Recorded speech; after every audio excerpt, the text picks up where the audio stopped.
Hi friends, welcome to सिलाई मंत्रा। मैं गायत्री आसरी आज आपको न्यू स्टाइल कुर्ती का फुल ट्यूटोरियल बताने वाली हूँ जो काफ़ी ट्रेंड में भी है। तो इसलिए इस वीडियो को बिना स्किप किए पूरा देखिएगा। तो मेरे पास जो ये कपड़ा है उस कपड़े की जो लंबाई है वो मेरे 2.25 मीटर है और जो इसका पेन है वो 21 इंच के करीब है।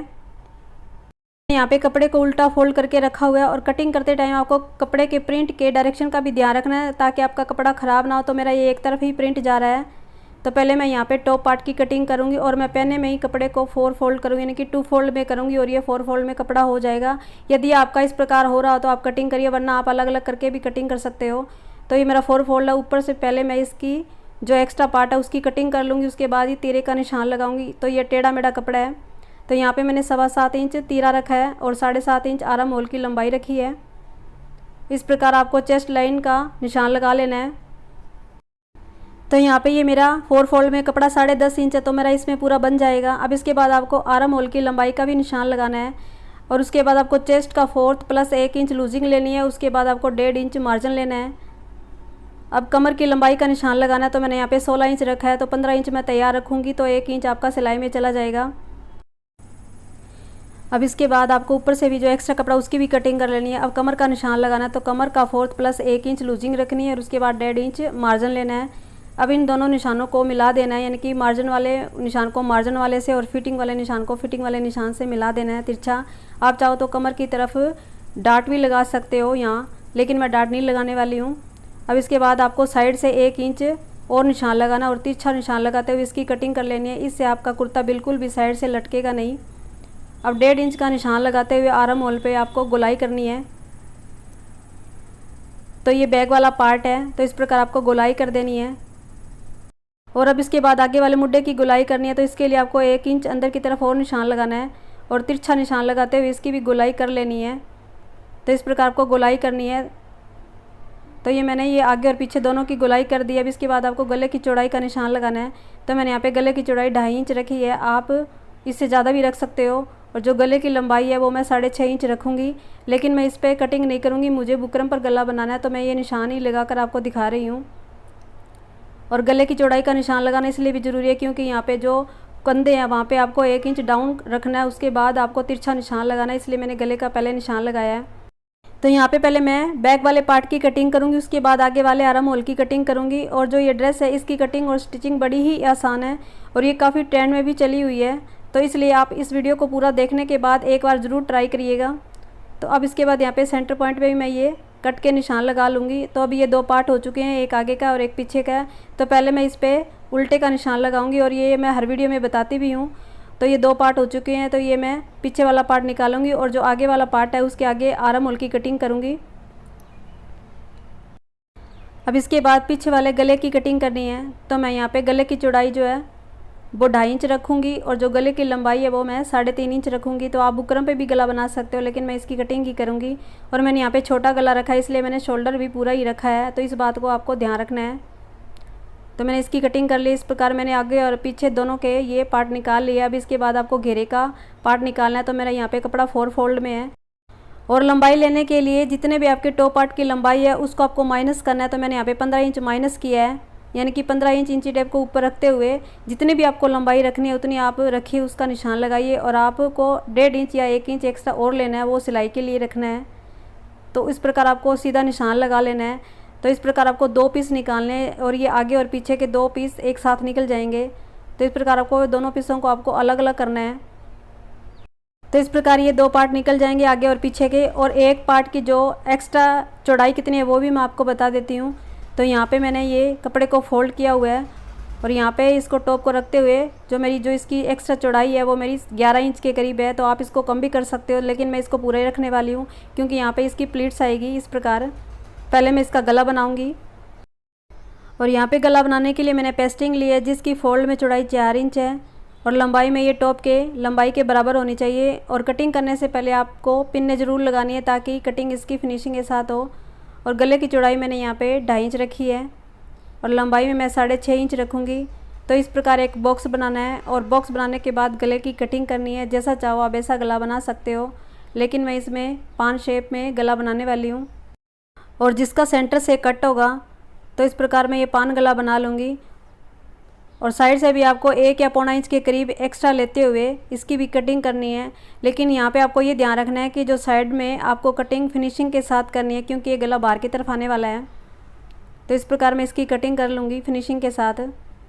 वीडियो अच्छी लगे तो वीडियो को लाइक और शेयर ज़रूर कर देना और मुझे फीडबैक भी ज़रूर देना। तो मैंने इसकी कटिंग कर ली है। आप चाहो तो बीचों बीच भी इसकी कटिंग कर सकते हो, यानी कि अलग अलग करने के बाद इसको कपड़े पे अटैच करने के बाद इसको स्टिच कर सकते हो। लेकिन मैं इसको एक साथ ही स्टिच करने वाली हूँ, तो इसलिए मैंने नीचे से थोड़ा सा इसको छोड़ा है। तो मैं इसको कपड़े पे पेस्ट करूँगी एक साथ। तो मैंने यहाँ पे कपड़े पे पेस्ट कर लिया है और साइड से आपको मार्जिन छोड़ते हुए यहाँ पे कट लगाना है। उसके बाद कपड़े को फोल्ड करते हुए 5 नंबर की सिलाई लगानी है। तो मैंने यहाँ पे ये साइड से कपड़े को फोल्ड कर लिया, स्टिच कर लिया। अब इसके बाद आपको आगे वाले पार्ट पे इसको स्टिच करना है। तो इसके लिए पहले आपको आगे वाले पार्ट का यानी कि सेंटर पॉइंट निकालना है, यानी कि सेंटर पॉइंट का निशान लगाना बीचों बीच। उसके बाद ही आपको इसको अटैच करना है और गले को भी आपको सेंटर पॉइंट का यानी कि कट का निशान लगाना है। तो यहाँ पे मैं गला जो है टॉप के उल्टी भाग की तरफ ही अटैच कर रही हूँ, क्योंकि ये टर्न होने के बाद आगे की तरफ आएगा। और आपको इस प्रकार पिन्ने लगा लेने हैं। उसके बाद आपको स्टिच करना है। आप चाहो तो बीचों बीच इसके सिलाई भी लगा सकते हो उस 5 नंबर की। उसके बाद आप स्टिच कर सकते हो। बस आपको ये ध्यान रखना है कि इसके सेंटर में आपको एक सूत बुकरम के ऊपर सिलाई चलाते हुए सिलाई लगानी है इस प्रकार। तो मैं आपको सिलाई लगा के दिखा देती हूँ। तो इस प्रकार यहाँ पे मैं ये बुकरम के साथ साथ सिलाई लगा रही हूँ ऊपर की तरफ, लेकिन मैं सेंटर भाग की तरफ आने के बाद बुकरम के ऊपर ही सिलाई लगाऊंगी। एक सूत ऊपर की तरफ सिलाई लगाते हुए पूरे में एंड तक चली जाऊँगी। तो इसी प्रकार दूसरी तरफ आपको सिलाई लगानी है। यदि आप फेसबुक पे हो तो मेरे सिलाई मंत्र पेज को भी ज़रूर फॉलो करिएगा, क्योंकि वहाँ पे भी मैं वीडियो डालती रहती हूँ। अब इसके बाद आपको थोड़ा थोड़ा मार्जिन छोड़ते हुए इसकी भी कटिंग कर लेनी है। और कटिंग करने के बाद गोलाई की तरफ भी आपको नोचेस लगा लेने हैं ताकि अच्छी तरह से टर्न हो जाए। और गले को टर्न करने के बाद आप एक बार इस पर प्रेस ज़रूर करिएगा ताकि गला फिनिशिंग के साथ बने, क्योंकि प्रेस करने के बाद ही जो है गले की फिनिशिंग अच्छी आती है और फिनिशिंग के साथ गला बनता है। जब तक आप प्रेस नहीं करोगे तो गले की फिनिशिंग भी नहीं आएगी। अब इसके बाद आपको एक गोटा पट्टी लेनी है और गोटा पट्टी को गले के नीचे रखते हुए किनारी किनारी सिलाई लगानी है। आप चाहो तो गोटा पट्टी लगा सकते हो, आप चाहो तो इसको अवॉइड भी कर सकते हो। तो यानी कि किनारी किनारी आप बिना गोटा पट्टी के भी सिलाई लगा सकते हो। तो मैं इस पर पूरे पे एक गोटा पट्टी लगा लूँगी, क्योंकि आजकल गोटा पट्टी का ट्रेंड भी काफ़ी है। तो मैंने यहाँ पे दोनों पे ये गोटा पट्टी लगा लिया। अब इसके बाद आपको एक स्ट्रिप लेनी है जिसकी चौड़ाई मैंने 6 इंच रखी है और मैंने बीच में से फोल्ड किया है और ऊपर से मैंने सिलाई लगाई हुई है। अब इसको टर्न करना है और साइड से भी आपको इस पर सिलाई लगा लेनी है। इसके बाद आपको सेंटर लाइन लगानी है, क्योंकि सेंटर लाइन में मैं पोटली बटन लगाने वाली हूँ।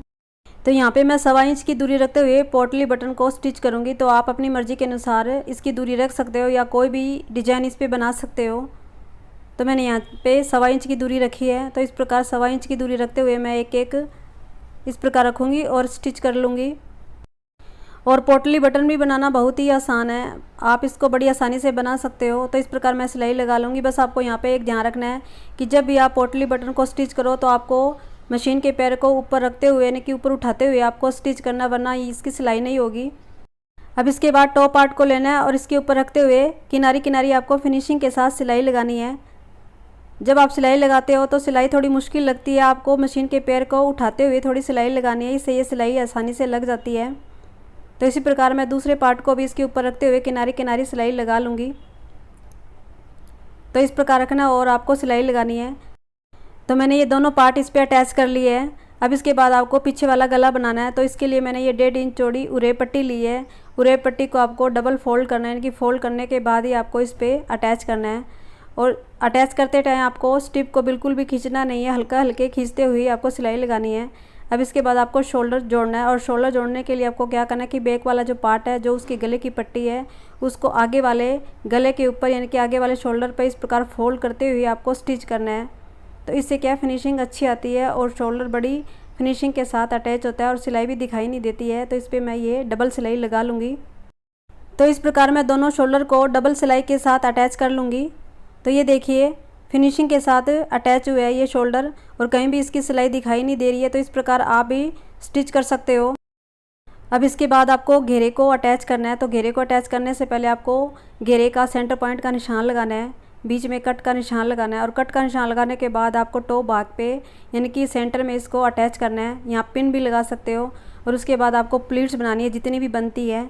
तो इस प्रकार मैं साइड में प्लीट्स बनाऊँगी दोनों तरफ। उसके बाद इसको स्टिच करूँगी दोनों भाग में। आप चाहो तो यहाँ पे सेंटर में भी इसकी प्लीट्स बना सकते हो, लेकिन मैं साइड में ही प्लीट्स बनाऊंगी।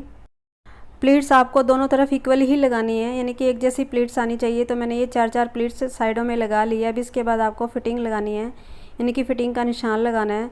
और जो टॉप में पहले आपने जो फिटिंग का निशान लगाया, जहाँ कमर का भाग है, वहीं से आपको क्या करना है, नीचे की तरफ आपको 4 इंच का निशान और लगाना है।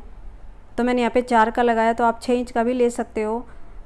यानी कि यदि आपको चाक छोटे पहने तो आप 6 इंच का निशान लगा सकते हो। और साइड में मेरा ये 1.5 इंच के करीब कपड़ा है, तो ये साइड में ये फोल्ड में चला जाएगा, जिसके चाक बन जाएंगे। तो इस प्रकार निशान लगाना और यहाँ पे सिलाई लगानी है। इसी प्रकार मैं दूसरी तरफ भी ये निशान लगाऊंगी 4 इंच का, और फिटिंग का निशान लगाने के बाद मैं इस पर ये सिलाई लगा लूँगी। तो यहाँ पे सिलाई लगाने से पहले खास बात का ध्यान ये रखें कि जो कमर वाली सिलाई है दोनों की, वो आपस में मिलनी चाहिए, वरना आपकी ड्रेस गंदी लगेगी। तो ये कुछ छोटी छोटी टिप्स है जिसका ध्यान रखना ज़रूरी है। तो मैंने यहाँ पे ये सिलाई लगा ली है दोनों तरफ। अब इसके बाद आपको स्लीव को अटैच करना है। तो यहाँ पे मैंने स्लीव को रेडी करके रखा हुआ है। अब मेरी स्लीव भी उल्टी है और मेरी ड्रेस भी उल्टी है, तो इस प्रकार आपको रखना है और आगे वाली कटाई एक दूसरे से मिलनी चाहिए। और अब स्लीव को सीधा करना है और उसको सीधा करने के बाद कुर्ती के अंदर रखना है। इस प्रकार रखते हुए आपको सिलाई को सिलाई से मिलाना है और यहाँ पे पिन लगानी है। और पिन लगाने के बाद आपको सेंटर वाले को, जो शोल्डर का सेंटर पॉइंट है, वहाँ पे आपको इसको अटैच करना है। तो इस प्रकार आपको पूरे राउंड में पिनें लगा लेनी है। तो जो ये तरीका है वो बिगिनर्स के लिए काफ़ी हेल्पफुल होगा। इस प्रकार बिगिनर्स जो है स्टिच कर सकती है स्लीव को। तो मैं यहाँ पे दोनों स्लीव को अटैच कर लूँगी और दोनों स्लीव को अटैच करने के बाद जो इसके चाक है उस पर भी मैं सिलाई लगा लूँगी साइड में, जैसे आप नॉर्मल कुर्ते में लगाते हो। और नीचे बॉटम भाग में मैं इसको किनारे पे ये सिलाई लगा लूँगी। उसके बाद मैं आपको दिखाती हूँ। तो इस प्रकार मैंने पूरा कुर्ता रेडी कर लिया और इसकी प्लीट्स साइड में 4-4 डली है और साइड मैंने टसल लगाए हैं और साइड में ये मेरे ये चाक भी बने हैं। तो इस प्रकार ये न्यू ट्रेंडिंग कुर्ता है, तो आप एक बार ज़रूर ट्राई करिएगा। और मैंने पूरी जानकारी भी दी है, फिर भी कोई जानकारी या कुछ बताना रह गया तो मुझे कमेंट करके ज़रूर पूछिएगा, मैं उसका रिप्लाई भी करूँगी। तो ये मैंने जो पीछे वाला गला बनाया उसकी मैंने अभी तुरपाई नहीं की है, तो ये मैं बाद में कर लूँगी। और जो मैंने इसमें पोटली बटन बनाए हैं वो बटन जैसे लग रहे हैं, तो आप इस प्रकार बना सकते हो। और मैंने स्लीव भी बनाई है और स्लीव की वीडियो मैंने अभी इसमें नहीं दी है, तो मैं इसकी शॉर्ट वीडियो डालूँगी, आप उसको देख सकते हो। वीडियो अच्छी लगे तो वीडियो को लाइक, शेयर और सब्सक्राइब जरूर करना। इसी प्रकार मैं आपके लिए वीडियो लाती रहूँगी। मिलते हैं नेक्स्ट वीडियो में, तब तक के लिए बाय बाय।